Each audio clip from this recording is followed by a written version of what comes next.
Breath rattles over an open radio in Gray 12 while the canyon scrapes at the signal like stone on bone. Wind drags dust across helmets and packs until it settles on the wounded as if choosing a place to rest. The air feels tight and stale, a lid pressed down by heat and fear. Every pause carries the weight of time closing in, and the floor of the ravine seems to tilt toward silence. Footprints are shallow, where men crawled for cover and then stopped moving. Gloved hands grip webbing and rifle slings, not for attack, but to keep from sliding into the idea of the end. A broken tripod lies braced against a slab of rock, its legs taped and trembling. The optic point's nowhere useful now, yet it stays aimed as if willpower could bend the angles. The feed in the headset pops with tiny sparks of static that never become words. Breathing answers breathing, thin and irregular, and the radio keeps its channel open like a cracked door. Inside the command tent, the light is cold and clean. A map is spread flat, while satellite images glow with edges sharp enough to cut. Boots plant around the table as officers hold their voices low. Colonel Aaron Whitaker asks if Indigo is still breathing, and the answer comes back short and firm. Someone states what no one wants to test, that no aircraft survives Gray 12. No one spends another sentence on it, because every sentence costs attention. The tent listens to its own hush, a discipline learned over years. Fingers hover over grease pencil marks that circle the canyon like a warning ring. Back in the ravine, the dust hangs in layers that dull the sun. Heat presses off the rock and turns the air into a slow grind. A new sound begins far off and under everything. It touches the chest before the ear can name it and moves the dust in a thin shiver. It is metal and fast and wrong for a place that swallows noise. The wind does not make it and the stone does not carry it, but it grows anyway. Morning at Camp Ridgeway sits pale and hot, with the slow burn of JP-8 riding the wind. Heat lifts off the runway in soft ripples, while forklifts hum and headset cords slap against tucked uniforms. Lieutenant Colnora Hayes waits where she can see Hangar 4 and the tarp that hides her, A-10C. Her call sign is Ghost 3, and her name lives under operational restrictions, pending evaluation that never seems to end. The Warthog rests inside the bay like a held breath. It is not declared broken, only parked in a half-life that keeps hands off and questions quiet. Hayes wears flight gloves even when she is not on a step. She checks METAR and TAF on a scarred tablet, paging through wind, cloud, and pressure as if the sky still answers to discipline. MSCA Blake Turner passes with the calm of a crew chief who trusts torque specs and optoform, 781 more than gossip. He hears the young pilot's joke about cowboy runs and lets the noise slide past him without a nod. The line carries its rumors the way dust carries light. Some say Hayes hunts danger. Some say she cannot let go of a canyon. And none of it changes how she sits with her shoulders square and her boots planted. Time drifts until the base changes tempo by a hair. Laughter thins near the fuel carts. Footsteps tighten near the command building, and a runner cuts across the ramp with a folder clamped flat like it matters. The command tent breathes cold air while screens wash the canvas in blue. Cables hum. Fans keep a low rhythm, and a wide map waits under palms that do not waste motion. Open radios lay a thin hiss across the room. The static feels like dust in the lungs, a reminder that someone far away is still holding a button. Capt. Megan Shaw plays back the broken traffic from Indigo 6. Breathing rises and falls. A clipped report mentions contact and casualties, and then the channel falls into a hard and simple silence. First, Lieutenant Tyler Grant leans over the map with a grease pencil that leaves a dark loop around Gray 12. The mark hangs there like smoke that refuses to clear. SS Sergeant Daniel Brooks keeps one hand on the set and one eye on the signal bars. He trims the noise, holds the net open, and waits for anything that sounds alive. Colonel Aaron Whitaker asks if Indigo is still breathing in a voice that does not need to climb. The answer comes back short and sure, enough to push the room forward one step. Someone repeats the line that no aircraft survives Gray 12. No one argues the point. Because argument burns seconds, and the canyon takes interest in anything slow. Capt. Megan Shaw adds the only name that has ever beaten that corridor. She says, Ghost 3, and the call sign drops into the space like metal on concrete. Hands settle at the edges of the map, while eyes find the red circle again. The tent hears its own hush, and the question about Indigo threads back through it like a tether. Outside the canvas, the light is flat, and the wind carries runway grit. Inside, the air tightens as if the decision has already started to move, and every heartbeat leans toward the circle. At the painted line of the restricted bay, Lieutenant Cole Nora Hayes steps across without fuss.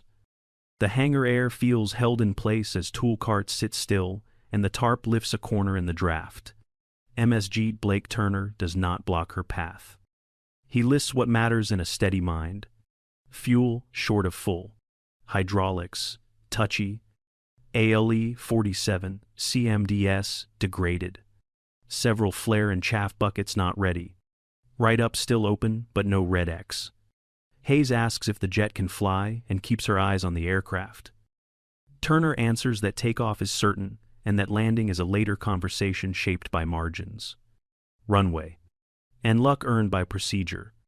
She pulls the tarp in one clean draw, and the A-10C shows scarred metal like old armor. The airplane looks tired and ready at the same time. A machine that knows how to be hurt and keep working. Hayes climbs the integrated boarding ladder and settles into the cockpit with a calm that feels like gravity. Battery on. APU spools. EGI, fast aligned to a minimum good enough. Radios set with guard monitored. SAS confirmed. CMSP checked with CMDS in semi or man. She scans engine instruments and cautions until they read like a quiet room.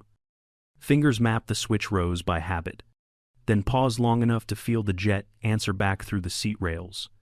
The tower asks for intentions and states that taxi is not cleared. But she keeps her voice level in her own head and continues the flow. Brakes release. A touch of throttle rolls the nose wheel, and the airplane begins to move as if it had been waiting. On the line outside, faces glance up and then away.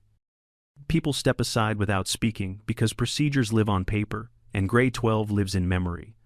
Taxiway lights wink in the midday haze while the tires hum a low, certain note. The decision feels old, like it was made before the morning started, and the base shifts just enough to let it pass.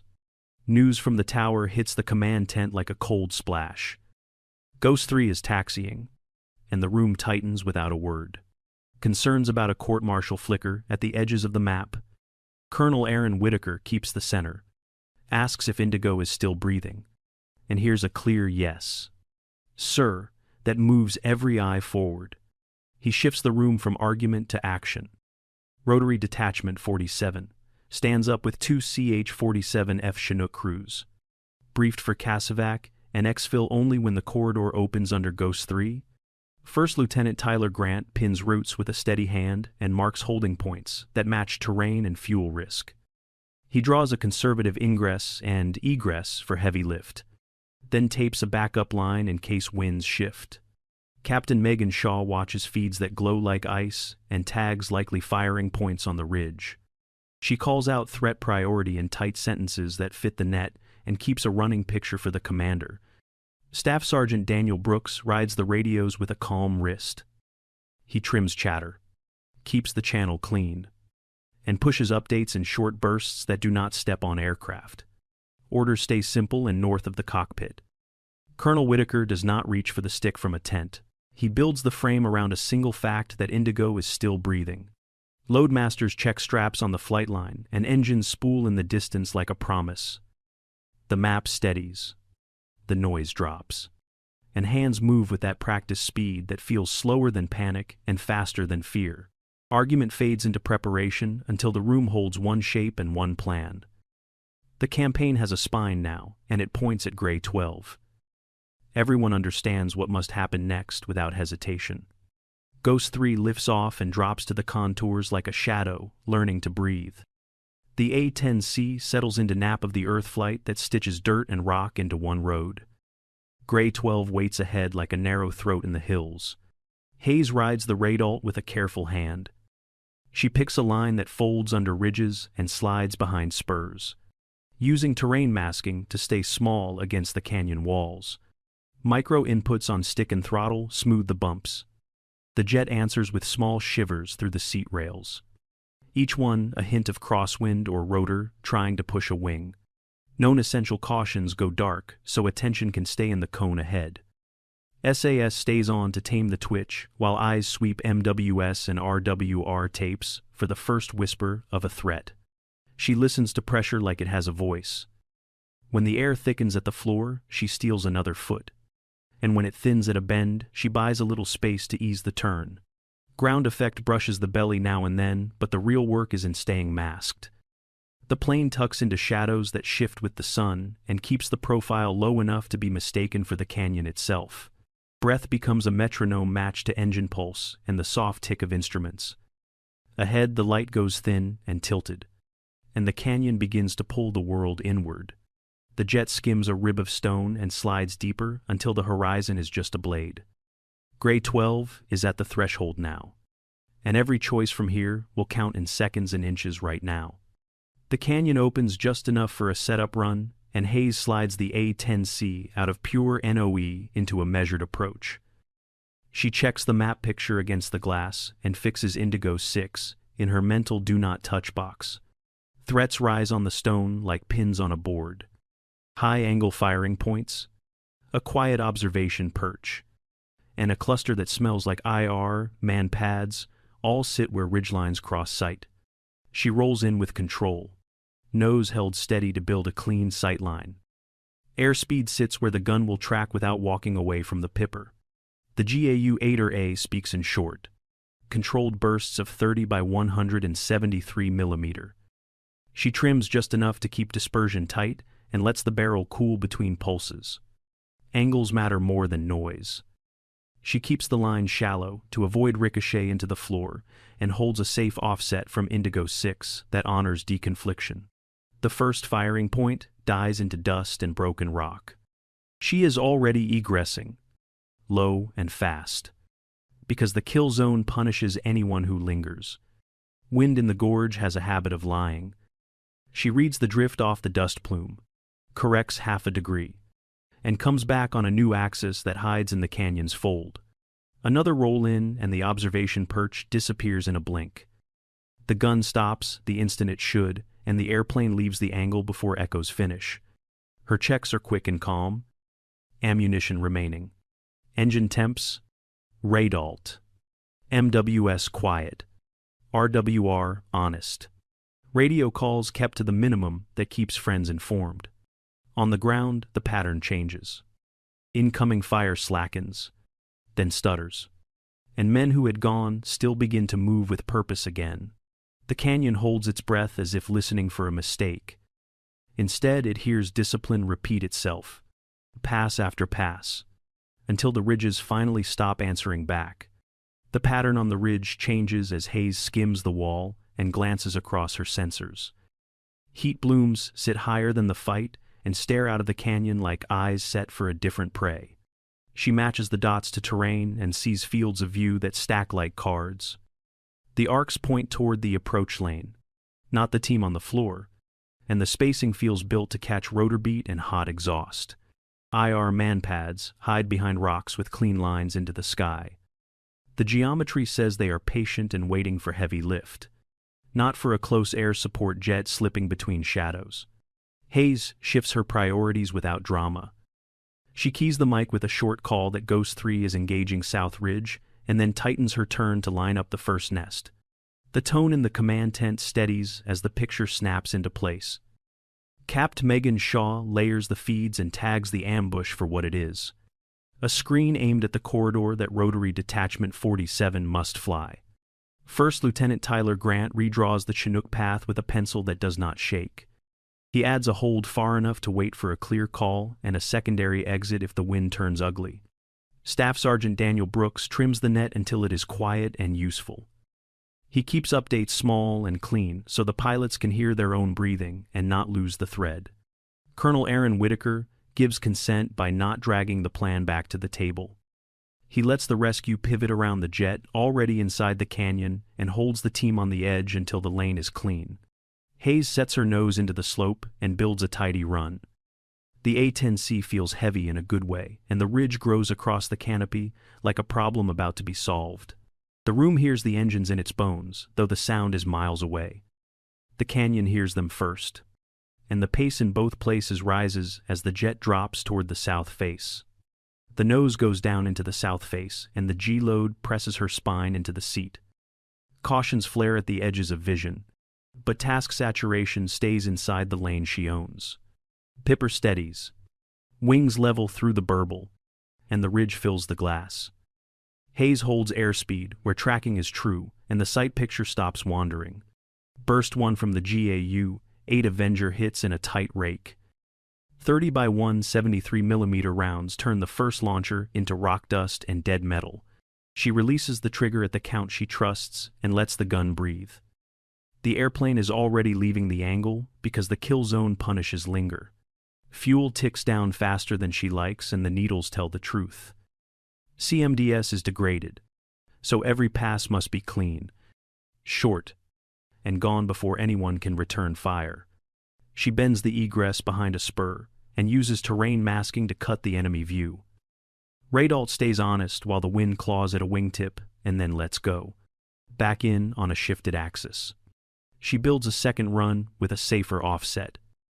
The ridge tries to pull the nose, but the trim holds and the sightline stays steady. Burst 2 walks through the second firing point aimed at the helicopter lane. The plume blooms uphill, and she leaves before the Echo stops trying to follow. The jet drops back into shadow, and the cockpit checks are brief and calm. Ammunition remaining. Engine temps green enough. MWS quiet. RWR clean. Radios kept to the minimum that keeps friends aligned. On the floor of the canyon, Indigo 6 hears explosions where they did not expect them. The pattern says the sky is being cleared, not just covered. In the command tent, pencils move over the map with new confidence. Routes for the CH-47F Chinook pair slide onto the corridor Hayes is carving open. She resets switches with a practiced thumb and glances at fuel again. The A-10C hugs stone and turns for another approach. Low and fast. Already writing the next line of the lane. A white spear of heat lifts from the ridge and bends toward the mouth of the canyon. The seeker finds the second CH-47F Chinook holding outside and settles on it with cold intent.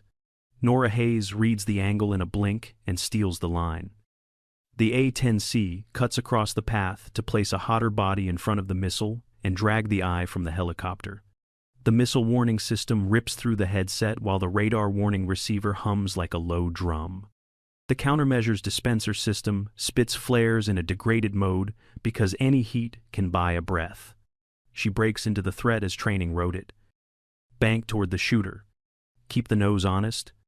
And let terrain masking erase the line of sight as stone climbs along the canopy. Radalt stays low enough to make the ground feel close. Stability augmentation remains on to tame the shake while she trims the roll and holds airspeed inside the narrow box that keeps control authority strong. She refuses to fill the net with words. A brief position call is all she gives the radio, because survival now lives in hands and feet and not in sentences. The missile closes with a clean hunger and ignores the first decoy bloom. Heat pours off the engines and paints a brighter target, and the seeker follows like a moth pulled to a porch light. She slides the jet along a wall until the canyon scrapes the sound into a single note.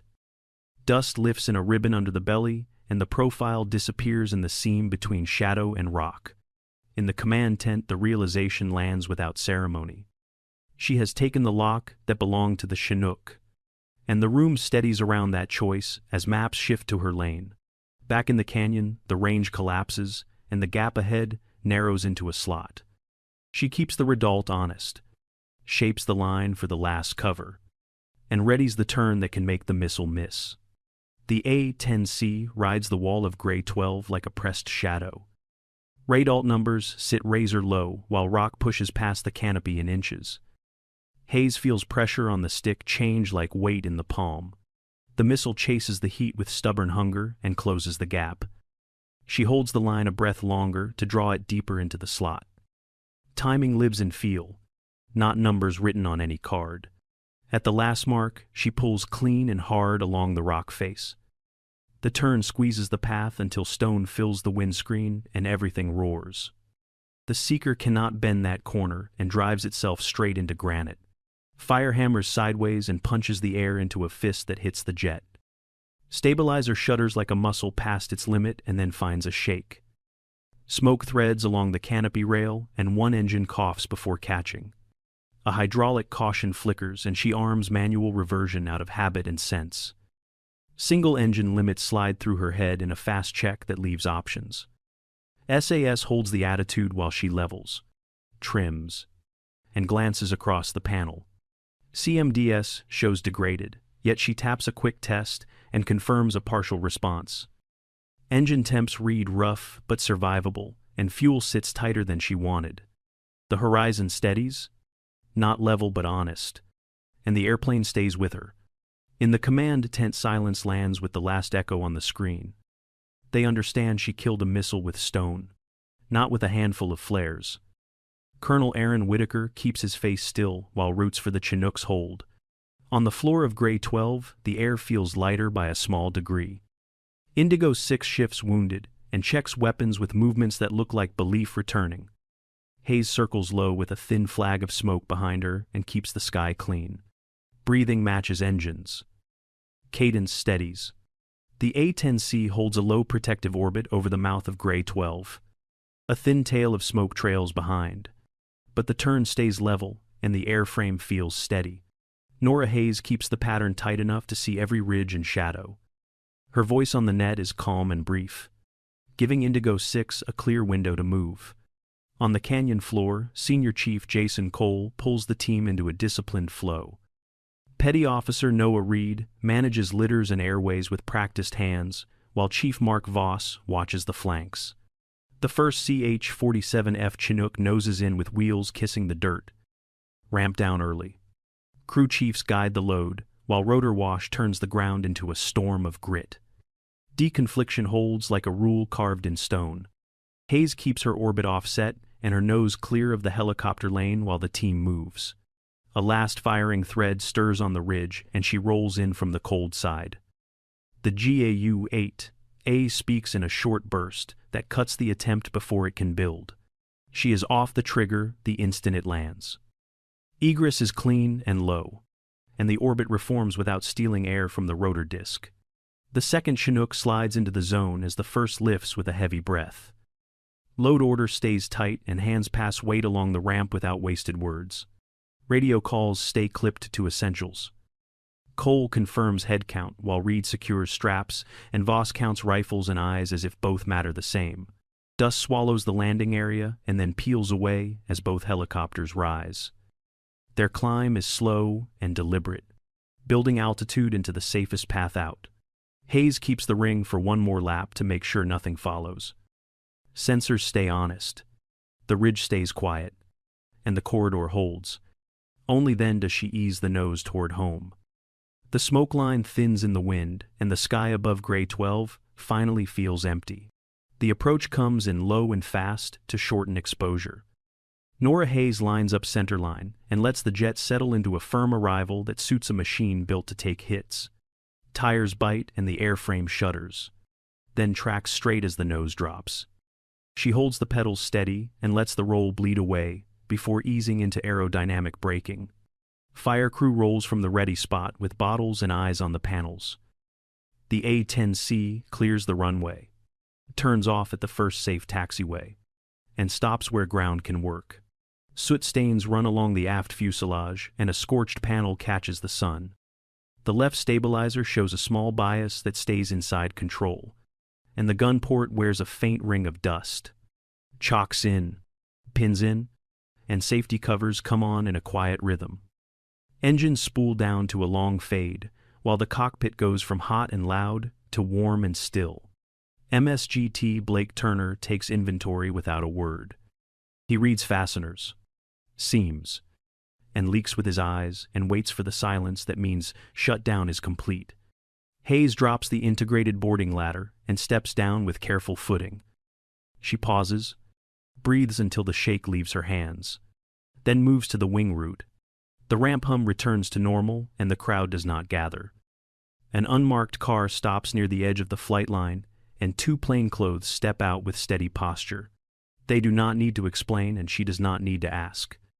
She gives Turner a brief nod, then walks toward the open door while the jet cools under a bright, flat sky. The room is small and bright, with walls that keep their own counsel. No insignia hangs here and the air feels carefully measured. A folder waits on the table with the corners squared to the edge. Paper moves, and a steady voice lays out what the rules say. The list is read in professional order.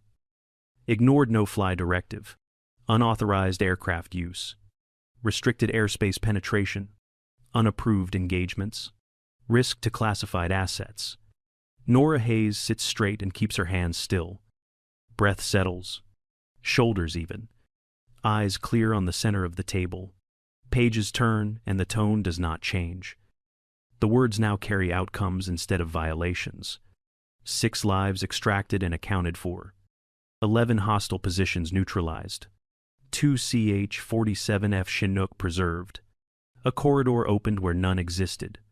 Procedure continues as if it were a runway with centerline lights. Questions are asked for the record. Answers stay narrow and clean. Hayes listens the way pilots listen to checklists. She lets each line pass through the same discipline that held inside the canyon. A small black patch slides across the table and stops within reach. The stitching reads, "Storm glass," and the room grows quieter by a degree. Meaning arrives without flourish. Files will be sealed. Records will move. A name will step off the visible roll. There is no talk of celebration. There is only the work of closing one mission and preparing for the next requirement that will not be shared. Outside, the flight line stands in the steady heat. People turn a little straighter when they think about a jet that came home smoking, and sure, no applause waits at the edge of the ramp. Respect lives in the way tools are put away and voices stay level. An A-10C passes in memory above the roofs and antennas. The sound is imagined now, but the posture it leaves behind is real.